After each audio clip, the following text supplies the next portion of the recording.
Sejam todos bem-vindos ao nosso canal, eu sou o Domingos Filipe e no vídeo de hoje eu vou falar-vos sobre as regras de movimentação das contas. Fique até o final do vídeo para que consigas tirar o pleno proveito de como é que são movimentadas as contas.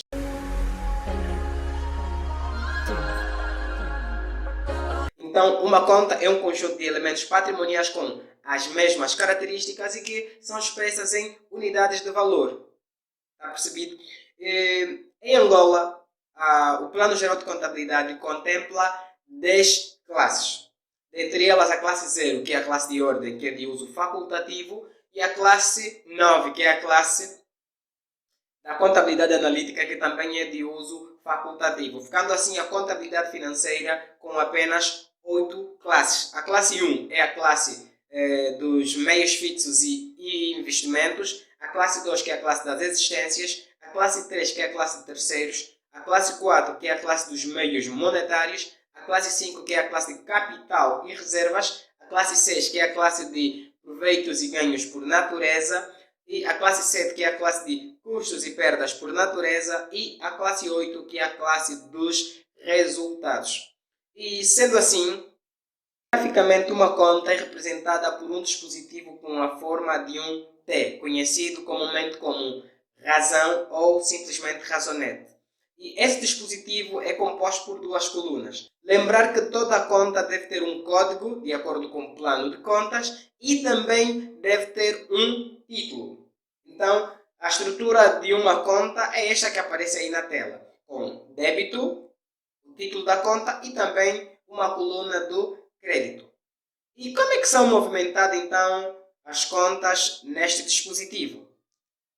Hoje, neste dispositivo, sempre que nós escrevermos um valor na coluna dos débitos, nós estamos a fazer uma operação conhecida como debitar. Então, debitar significa escrever um valor na coluna dos débitos. Já quando nós escrevemos um determinado valor na coluna dos créditos, nós chamamos essa operação de creditar. Então, creditar uma conta significa escrever um valor na sua coluna dos créditos. Representam tudo aquilo que é da empresa, pertence à empresa e é controlado pela própria empresa. E como é que são movimentadas as contas do ativo? As contas do ativo são movimentadas da seguinte forma.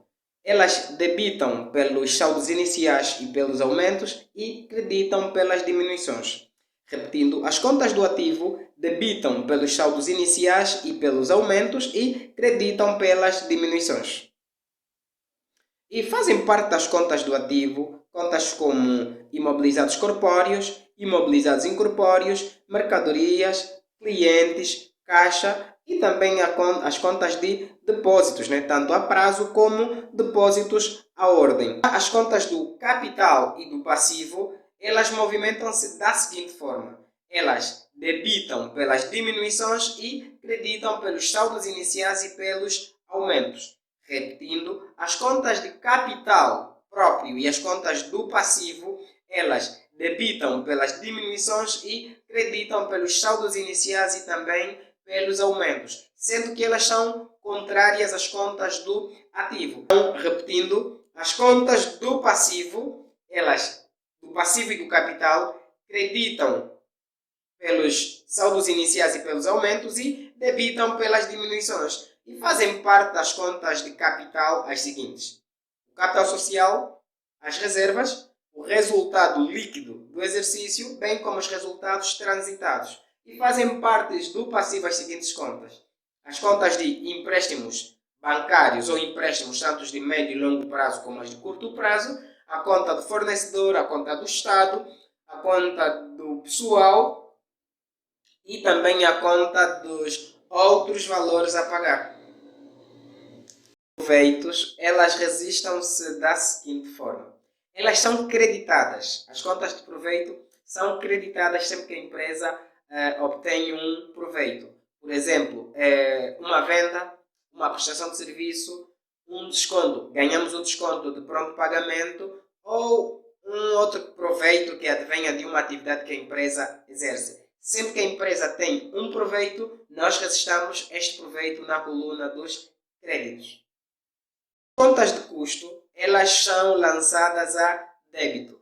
Sempre que a empresa suporta um determinado custo, nós lançamos esse custo a débito. Tanto pelo custo das mercadorias vendidas, o custo com pessoal, as amortizações ou quando nós pagamos um serviço de terceiro, né? A famosa conta dos FST, água, energia, seguros, renda, comunicação ou outro custo que a empresa tenha suportado. Então, vale lembrar o seguinte: são debitados pelos saldos iniciais e pelos aumentos e são creditados pelas diminuições. Já as contas do passivo são debitados pelas diminuições e são creditados pelos saldos iniciais e também pelos aumentos.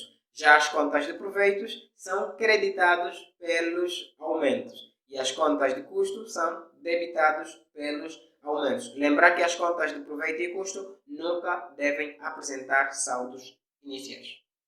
Eu sou Domingos Filipe, do canal Sua Confiança. Se gostou do vídeo, subscreva, ative o sininho das notificações para não perder nenhum vídeo, comente, compartilhe para que o YouTube perceba que esse conteúdo é de tamanha relevância. Até ao próximo vídeo.